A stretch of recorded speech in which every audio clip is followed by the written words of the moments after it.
Oh, ce n'est plus Mammouth Zeref, c'est Mammouth... Vu à quel point j'ai dormi pendant je ne sais pas combien de mois, mais j'ai une explication tout à fait rationnelle à ça, c'est que tout simplement, moi je voulais vous sortir une vidéo contour soigné, et pas une vidéo à la con comme, je ne sais pas, le top 10 des plus grosses calvities du manga. Bon, vous êtes épargné une sacrée horreur, donc remerciez-moi à ce niveau-là.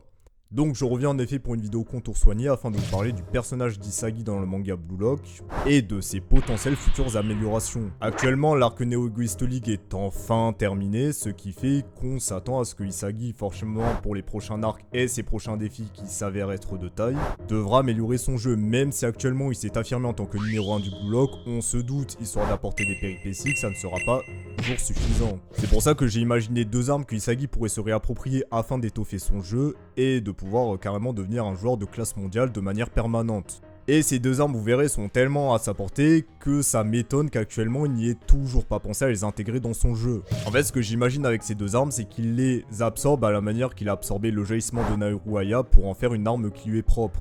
Et je veux parler des armes de ceux qui auront été respectivement le numéro 3 et 4 du Blue Lock, je parle évidemment de Karasu et Otoya. Comme vous pourrez le constater dans cette vidéo, ces armes sont complètement à sa portée et pourront largement améliorer son jeu avec quelques petits ajustements.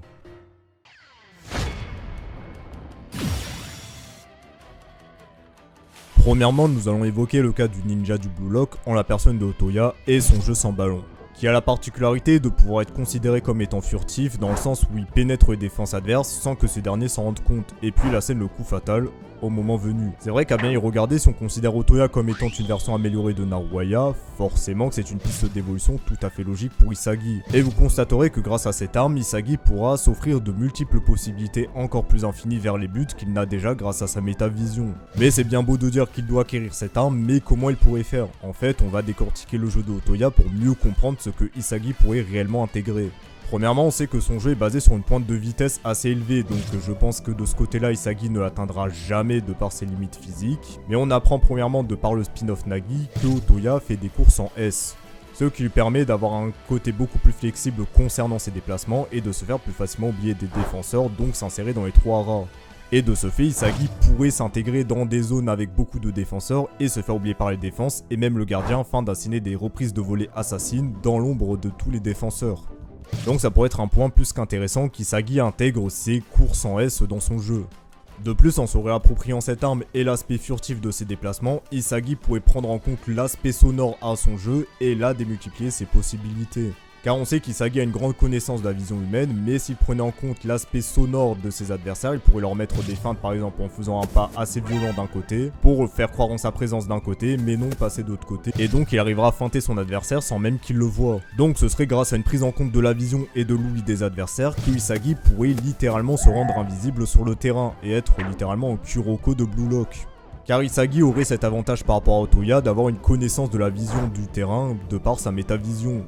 Et ce dernier pourra avoir une représentation du terrain comme si c'était littéralement une partie de Metal Gear Solid avec les points potentiels à éviter afin de ne pas se faire repérer et ainsi pourrait se faufiler dans la surface adverse sans même que ces derniers s'en rendent compte. Mais on a pu le voir dans le manga que tout jeu sans ballon efficace tu peux avoir, mais si t'es gêné au moment de la finition, tout peut cabosser comme au moment du match contre l'U20 avec Sae et même parfois dans la Neo Egoist League à cause de Kaiser.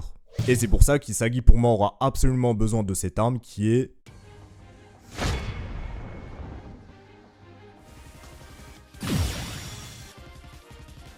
le jeu de main de Karasu. Alors ce n'est pas sa seule qualité, mais c'est la seule que Isagi pourrait intégrer à son jeu de manière cohérente. Sinon à ce niveau-là, bon, tu peux intégrer toutes les armes du manga et la mettre sur Isagi quoi. Donc on sait de Karasu qu'il utilise ses mains pour premièrement prendre les distances afin d'évaluer s'il peut se faire choper le ballon ou pas, et également afin de se servir de points d'équilibre pour mieux ajuster ses tirs. Et vous voyez où je veux en y venir, je pense que Isagi devra intégrer cette arme afin de s'équilibrer parfaitement au moment de sa reprise de volée, même contrer les moments où l'adversaire voudrait le gêner. On a carrément un exemple concret de ça utilisé par un autre personnage, typiquement lorsque Mikael a claqué son premier Kaiser Impact sur Bashira, il a utilisé ses mains, afin d'avoir des reprises de volée complètement optimisées au point pour assassiner l'adversaire. Et c'est pour ça que pour moi intégrer ce jeu de main sera plus que nécessaire pour Isagi afin de s'assurer un équilibre constant lors de ses reprises de volée, s'il ne veut pas faire des dingueries évidemment. Également grâce à son jeu de main, il pourrait améliorer ses jaillissements vers l'avant en considérant qu'il ait également absorbé les armes d'Otoya pour se faufiler plus facilement dans les trous de rats en utilisant des bras. Et dernier point qui pourrait être plutôt utile pour Isagi, ce serait de temporiser le jeu grâce à ses bras, parce qu'on sait que Karasu utilise ses bras également pour conserver la balle. Car malgré sa métavision, Isagi ne pourra pas optimiser son jeu si ses coéquipiers sont mal placés, donc c'est pour ça qu'il aura parfois besoin de temporiser afin de permettre un meilleur replacement de ses coéquipiers et relancer le jeu. Bon, c'est bien beau tout ça, mais on se doute quand même qu'Isagi par rapport à Karasu a un léger déficit physique, bon même si la différence n'est pas aussi flagrante qu'avec un Kunigami par exemple. On peut facilement déduire que le jeu de main de Karasu est quand même aidé par un certain physique assez en place. Donc c'est pour ça qu'Isagi ne pourra pas pomper complètement le jeu de Karasu, mais se baser sur l'aspect technique du jeu de main. Dans le sens où il y a un timing précis et un point du corps précis pour utiliser efficacement le jeu de main. Et pour reprendre une autre analogie à un manga de sport, ce serait comme le Devil Stun Gun de Senna qu'il utiliserait comme arme secondaire sans forcément qu'il ait des bras puissants de base. Et encore Isagi il est plus stock que Senna, donc là à ce niveau là il n'y a pas d'excuse. Et c'est en intégrant ce jeu de main de Karasu que Isagi pourrait être littéralement une arme létale devant la surface de réparation et comme un tank être inarrêtable. Et ce sans même qu'il ait forcément des qualités physiques.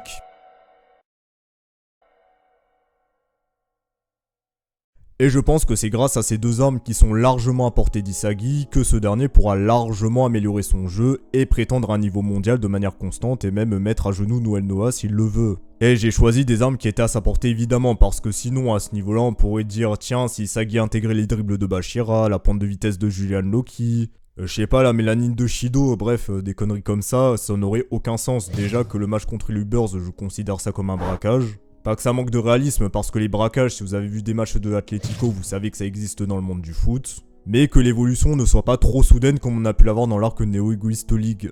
Et voilà, c'était tout concernant les deux idées que j'avais pour un potentiel power-up de Isagi. Alors je ne sais pas si je étais le seul à avoir cette idée, elle me paraît un peu trop, on va dire, évidente et logique.